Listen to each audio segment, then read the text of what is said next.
안녕하십니까. 오늘은 요한복음 제40강을 공부합니다. 요한복음 제40강은 요한복음 14장 15절에서 26절까지입니다. 요절은 16절, 17절입니다. 제가 읽겠습니다. 내가 아버지께 구하겠으니 그가 또 다른 보혜사를 너희에게 주사 영원토록 너희와 함께 있게 하리니 그는 진리의 영이라.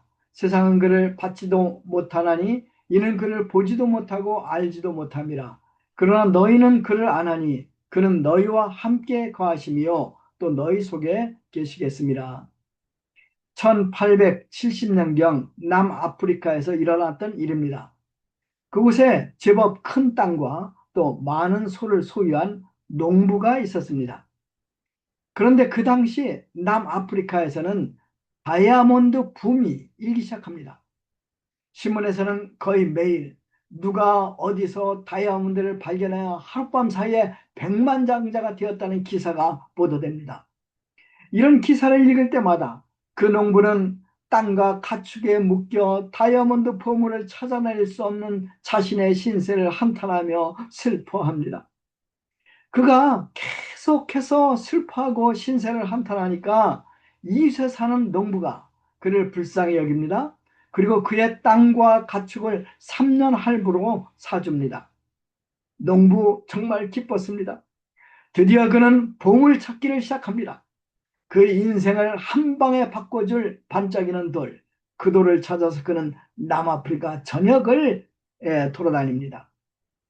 그러면 과연 그가 행복의 돌 다이아몬드를 찾았을까요? 아닙니다. 그가 그토록 노력했는데 찾지 못하고 맙니다. 마침내 병이 납니다. 경제적으로도 너무 어려워집니다. 우울증에 걸립니다. 결국 스스로 목매달아 자살하고 맙니다. 그런데 이 이야기는 여기서 끝나지 않습니다. 그의 땅을 산 이웃은 밭을 깊이 파고 농사를 짓기 시작합니다. 그런데 어느 날 밭을 깊이 파던 중 커다랗고 아름답게 반짝이는 돌 하나를 발견했습니다. 농부는 이 아름다운 돌을 버리지 않고 집으로 가져와서 부엌 선반 위에 올려놓습니다. 시간이 흐릅니다. 몇 년 후 한 친구가 그의 집에 와서 부엌에 있는 돌을 우연히 보았습니다. 그리고 그는 그 친구에게 이렇게 말합니다. 여보게 친구, 내 생각에는 이 돌은 다이아몬드 원석이 틀림없네. 전문가에 가서 이 돌을 한번 보여주는 것이 좋겠어. 농부는 친구의 조언을 따라 그 돌을 케이프타운 보석상에 가져갑니다. 감정 결과 그 돌은 정말 다이아몬드 원석이었습니다. 농부는 이제 전문가를 부릅니다. 그리고 전문가를 통해서 자기 밭을 꼼꼼히 면밀하게 조사하게 합니다. 그리고 자기 밭이 세계에서 가장 큰 다이아몬드 광산이라는 사실을 알게 됩니다. 남아프리카에서 거래된 다이아몬드의 4분의 1이 이 광산에서 채굴되었다고 합니다. 이 밭을 팔아버린 어리석은 농부. 자신의 밭에 감춰진 보물을 알지 못해서 결국 비참한 삶을 살다가 생을 마감하지 않았습니까? 성도 여러분, 어쩌면 우리가 우리 안에 얼마나 귀중한 보물이 숨겨져 있는지 모르고 사는 어리석은 사람인지 모릅니다. 오늘 우리 모두 우리 안에 있는 그 보물을 찾아서 모두 행복하고 빛나는 삶을 살기를 기도합니다. 1파트, 보물이 있는 곳. 보물을 찾고 싶다면 보물이 어디에 묻혀 있는지 알아야 합니다. 자, 보물이 어디에 묻혀 있을까요? 16절, 17절을 읽겠습니다. 내가 아버지께 구하겠으니 그가 또 다른 보혜사를 너에게 주사 영원토록 너희와 함께 있게 하리니 그는 진리의 영이라. 세상은 그를 능히 받지도 못하나니 이는 그를 보지도 못하고 알지도 못함이라. 그러나 너희는 그를 아나니 그는 너희와 함께 거하시며 또 너희 속에 계시겠습니다. 구약 성경에서는 성령이 하나님으로부터 특별한 사명을 받은 사람에게 내려오는 것을 우리는 보았습니다. 그러나 사울 왕처럼 반복적으로 하나님께 불순종하면 성령이 그에게서 떠나가는 것도 우리는 압니다. 다윗은 이 사실을 알기 때문에 시편 51편 11절에서 하나님께서 자신에게서 성령을 거두지 않으시기를 간절히 기도했습니다. 그러나 예수님께서는 이제 그의 제자들에게 영원토록 그들과 함께할 성령을 약속하십니다. 성령은 그들과 함께 있을 뿐 아니라 심지어 그들 속에 계십니다. 그렇습니다. 성령님은 우리 안에 거하십니다. 우리가 연약하여 넘어지길 잘하죠. 그러나 성령님은 결코 우리를 떠나지 않습니다. 버리지 않습니다. 우리는 우리 안에 계시는 성령님 귀하게 여기고 살아야 하겠습니다.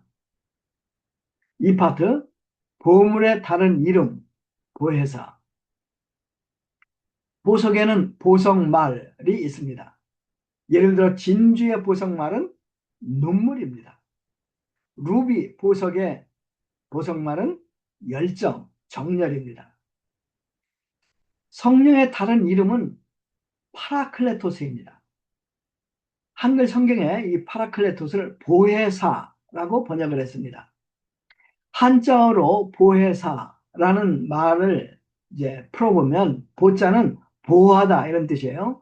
해는 은혜를 베풀다 이런 뜻이에요. 사는 스승사자죠. 스승이라는 말이죠. 그러니까 보호하고 은혜를 베푸는 스승이라는 뜻이 보혜사에 있어요. 좋은 번역이라고 생각이 됩니다.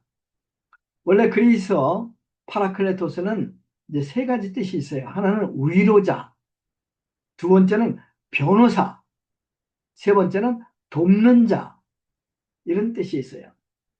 이 세 단어는 성령님이 어떤 분인가를 우리에게 잘 말해주고 있다고 생각됩니다.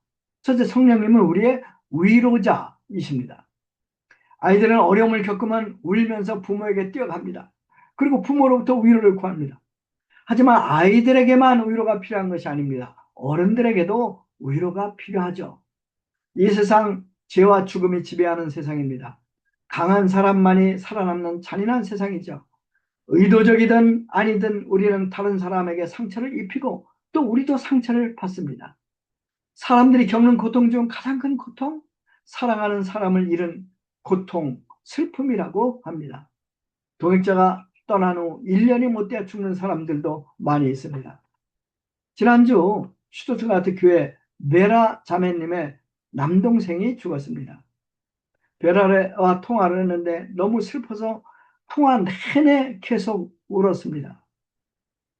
예수님의 제자들이 지금 슬퍼하고 두려워하는 이유, 예수님이 떠나가신다고 했기 때문입니다. 그들이 두렵고 슬퍼하는 이러한 제자들에게 주님은 위로자 성령님을 보내시겠다고 약속하십니다. 성령님은 우리를 위로하십니다. 또 우리의 상처도 치유하십니다. 우리 마음에 하나님의 사랑도 부어주십니다. 성령님 위로자이십니다. 둘째로 성령님은 우리를 변호하시는 변호사이십니다. 우리가 언제 변호사가 필요할까요? 우리가 고소를 당하면 변호사가 필요하죠. 그러면 우리를 고소하는 사람이 있을까요? 아, 있죠. 누굽니까? 마귀입니다. 이 고소자 마귀, 사탄은 우리가 어떤 법을 어디서 어떻게 어겼는지 잘 알고 증거물까지도 완전하게 확보하고 있는 고소자입니다. 그의 소장 완전합니다. 이 완벽한 소장 앞에 우리는 무너질 수밖에 없습니다. 그런데 성령님께서 우리의 대변자가 되어주셔서 우리를 변호해 주십니다. 자, 성령님께서 우리를 어떻게 변호하실까요?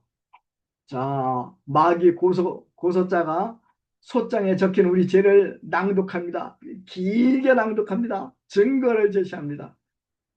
그러면 우리의 변호사 성령님이 이 모든 죄의 혐의에 대해서 100% 동의합니다. 그런데 그와 동시에 예수님께서 이 모든 죄값을 완전하게 치르셨다는 증서도 같이 제시합니다. 이 증서는 예수님께서 피로 사인한 증서입니다. 그러면 우리의 고소자는 침묵할 수밖에 없습니다. 우리에게는 무죄가 선고됩니다. 우리는 안도의 쉼을 쉬게 됩니다. 그런데 문제는 마귀가 우리를 포기하지 않고 계속해서 끊임없이 고소한다는 사실입니다. 그러나 여러분 걱정하지 마십시오. 우리 변호사 성령님도 항상 우리와 함께 하십니다. 그리고 강력한 예수 그리스도의 피로 우리를 늘 변호하여 주십니다. 아멘. 성령님 두 번째 사역은 우리를 변호하시는 것입니다. 세 번째는 성령님은 우리를 도우시는 분이십니다. 위로와 변호는 성령님의 중요한 일입니다. 하지만 성령님께서 우리를 위해 하시는 일은 그것뿐이 아닙니다. 우리를 실질적으로 도와주십니다. 우리가 살다 보면 이런 문제도 부딪히고 저런 문제도 부딪힙니다. 질병에 걸릴 때도 있습니다. 우리가 그처럼 공들여 키운 아이들이 빗나갈 수도 있습니다. 물질 문제가 생길 수도 있습니다. 학업, 직장생활, 결혼생활, 그리고 신앙생활에서 이런저런 어려움에 봉착할 수 있습니다. 그런데 우리는 고아가 아닙니다. 우리 주님께서 우리에게 성령님을 보내주셨습니다. 이 성령님은 항상 우리와 함께 하시며 우리를 어머니처럼 아버지처럼 도와주십니다. 할렐루야, 아멘. 3파트, 보물 성령님의 열매. 다이아몬드 보물을 소유한 농부, 삶이 완전히 달라졌을 것입니다. 그러면 하늘의 보물 성령님을 소유한 우리의 삶도 당연히 달라집니다. 어떻게 달라질까요?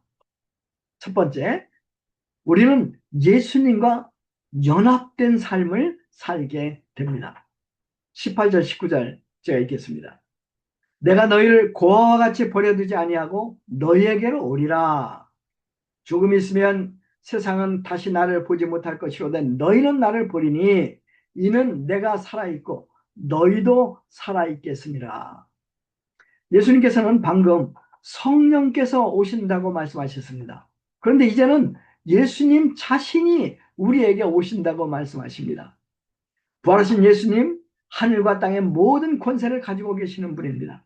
이 전능하신 주님께서 우리 안에 거하실 것입니다. 자, 이 전능하신 예수님이 우리 안에 사시면 무슨 일이 일어날까요? 부활하신 예수님이 우리 안에 사시면 우리의 영이 살아납니다. 우리는 끊임없이 주님을 볼 수 있습니다. 주님의 은총과 능력을 매일 경험할 수 있습니다. 우리는 주님과 함께 주님과 교제하며 주님을 통해 살아갈 수 있습니다. 그래서 바울은 갈라디아서 2장 20절에서 이렇게 고백할 수 있었던 것입니다. 이제 내가 사는 것은 내가 사는 것이 아니요 오직 그리스도께서 내 안에 사시는 것이라. 내가 육체 가운데 사는 것은 나를 사랑하사 자기 자신을 내어주신 하나님의 아들을 믿는 믿음 안에서 사는 것이라. 이제 사는 것은 내가 아니요 오직 그리스도께서 내 안에 사시는 것이라. 두 번째는 우리가 예수님을 점점 더 깊이 알게 돼요. 20절 21절 한번 읽어봅시다. 그날에는 내가 아버지 안에 너희가 내 안에 내가 너희 안에 있는 것을 너희가 알리라. 나의 계명을 지키는 자라야 나를 사랑하는 자니 나를 사랑하는 자는 내 아버지께 사랑을 받을 것이요 나도 그를 사랑하여 그에게 나타내리라. 이 기절 신비한 말씀입니다. 아버지 안에 있는 예수님, 예수님 안에 있는 제자들, 그리고 그들 안에 있는 예수님에 대해서 말하고 있습니다. 이전에는 아버지와 아들이 하나임을 말하는데 이제는 이 교제가 제자들에게까지 확장이 됩니다. 우리가 예수님을 사랑하고 그분의 계명을 지키면 우리는 아버지와 아들로부터 사랑을 받습니다. 그리고 예수님께서는 자신을 우리에게 나타내신다고 약속하십니다. 우리는 우리의 소원 무엇입니까? 예수님을 점점 더 깊이 알기를 원하는 것이 아닙니까? 우리는 예수님 아는 지식에 자라가기를 원합니다. 우리는 예수님같이 되기를 원합니다. 이것이 우리의 간절한 소원이죠. 이 소원이 어떻게 이루어질까요? 예수님이 여기서 말씀하십니다. 우리가 예수님을 사랑하고 그분의 말씀을 우리에게 간직하면 예수님께서 당신을 우리에게 나타내신다고 말씀하십니다. 여러분, 예수님을 사랑합시다. 예수님의 말씀을 사랑합시다. 예수님의 말씀을 우리 가슴에 간직합시다. 세 번째는 우리는 성전이 됩니다. 23절에서 주님은 더 놀라운 것을 약속하죠. 예수께서 대답하여 이르시되 사람이 나를 사랑하면 내 말을 지키리니 내 아버지께서 그를 사랑할 것이요 우리가 그에게 가서 거처를 그와 함께 하리라. 우리가 그에게 가서, 하나님과 예수님을 얘기하죠. 거처를 그와 함께 하리라. 와, 하나님 얼마나 크고 위대하신 분입니까? 우주보다 크신 분, 전능하신 창조주 하나님 아닙니까? 그런데 하나님과 예수님이 우리 안에 오셔서 우리 몸을 거처로 삼으신다고 하십니다. 와, 우리의 이 작은 몸이 왕들이 사는 궁궐이 됩니다. 우리의 비천한 몸이 거룩한 성전이 됩니다. 우리가 성전이 되면 성부와 성자와 성령과 친밀한 교제를 당연히 가질 수 있습니다. 또 많은 사람이 우리를 통해 하나님을 알고 영생을 얻게 됩니다. 할렐루야. 네 번째, 마지막이죠. 예수님의 말씀을 깨닫고 생각나게 됩니다. 26절을 보십시오. 보혜사 곧 예수 아버지께서 내 이름으로 보내실 성령 곧 그가 너희에게 모든 것을 가르치고 내가 너희에게 말한 모든 것을 생각나게 하리라. 내가 너희에게 말한 모든 것을 생각나게 하리라. 성령님께서 우리에게 가르치고 생각나게 하는 것은 예수님의 말씀이죠. 성령님께서는 우리에게 예수님께서 말씀을 깨닫게 하시고 예수님 또 이 말씀을 상기시켜 주십니다. 여기서 가르치는 것, 기억하는 것, 긴밀하게 연결되어 있는 것을 봅니다. 어떤 사람들은 성령의 음성을 직접 듣기 때문에 성경이 필요 없다고 주장하기까지 하는 이상한 사람들이 있습니다. 그러나 그들의 주장 맞지 않죠. 12명의 제자들은 3년 동안 예수님으로부터 집중적으로 배웠습니다. 예수님께서 부활하신 후 40일 동안 예수님은 다시 제자들과 함께 하시면서 가르치십니다. 그리고 이제 성령님을 보내십니다. 그래서 성령님께서 오셔서 제자들에게 예수님의 말씀을 상기시켜 주시고 이해하도록 도와주셨습니다. 그래서 제자들은 성경을 기록할 수 있었습니다. 지금도 성령님은 예수님의 말씀을 기억나게 하고 예수님 말씀을 이해하도록 하고 하도록 우리를 도와주십니다. 그렇습니다. 성령님은 예수님의 말씀을 통해 역사하십니다. 우리가 성령의 역사를 더 경험하고 싶다면 예수님 말씀을 사랑해야 합니다. 이 말씀을 우리 마음에 간직하려고 노력해야 합니다. 결론을 맺겠습니다. 우리 안에 엄청난 보물이 있습니다. 이 보물은 보혜사 성령님이십니다. 보혜사 성령님뿐 아니라 예수님 그리고 하나님이십니다.